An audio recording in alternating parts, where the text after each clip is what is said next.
Alzheimer. Effectivement, plus notre espérance de vie a augmenté, puisqu'avant les sujets mouraient à 50 ans, puis à 60 ans, puis à 70 ans, ou du moins les médianes de survie étaient de cet ordre. Maintenant, on a atteint les 80, etc.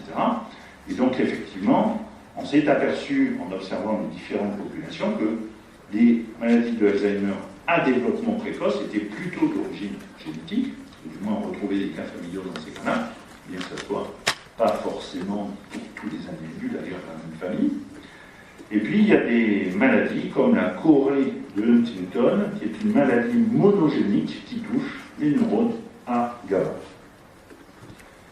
Alors, maladie neurogénérative ne pas posée cette année, mais c'est juste...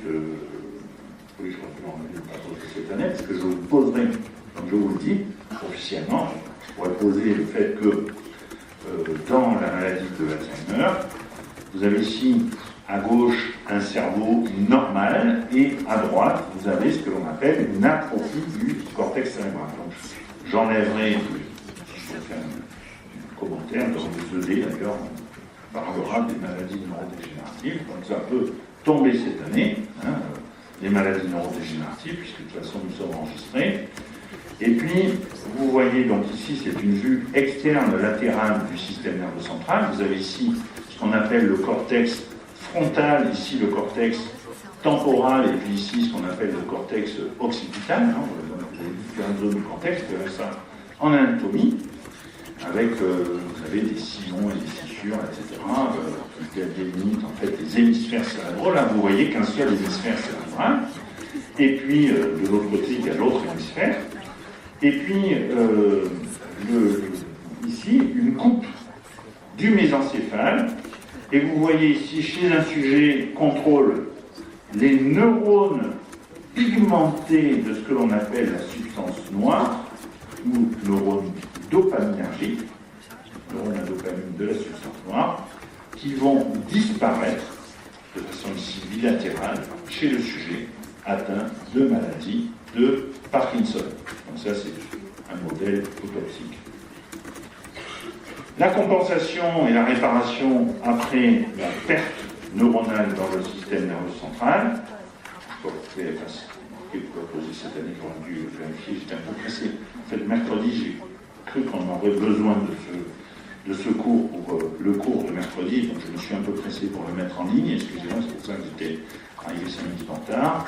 Compensation et réparation spontanée, donc il n'y a pas de prolifération neuronale, c'est plutôt, comme on l'a déjà dit, ça revient à ce que je vous ai dit, une compensation fonctionnelle, et la repousse axonale, je vous l'ai déjà dit, n'existe que dans le système nerveux périphérique, donc ça, tout ça a déjà été traité.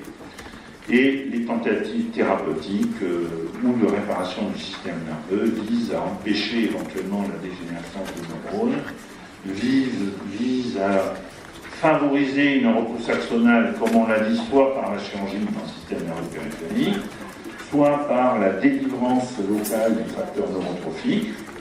Et puis, on en a déjà parlé, la possibilité de greffer des neurones, des cellules souches ou des cellules génétiquement modifiées par transfection.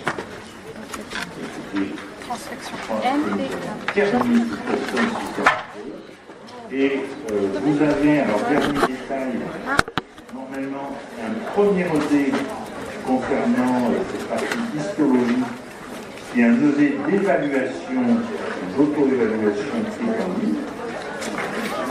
Vous aurez un deuxième ED en présentiel avec qu'on ne voit pas en auto-évaluation.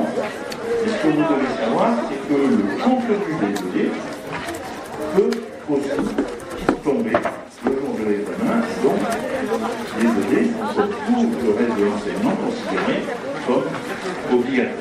Donc il n'y a pas de piège, de contestation. Je prends ce principe aussi pour éviter tout recours, évidemment. Vous savez que si vous avez un recours, vous avez un recours. Ce n'est pas nous, enseignants, qui serons pénalisés, mais vous qui serez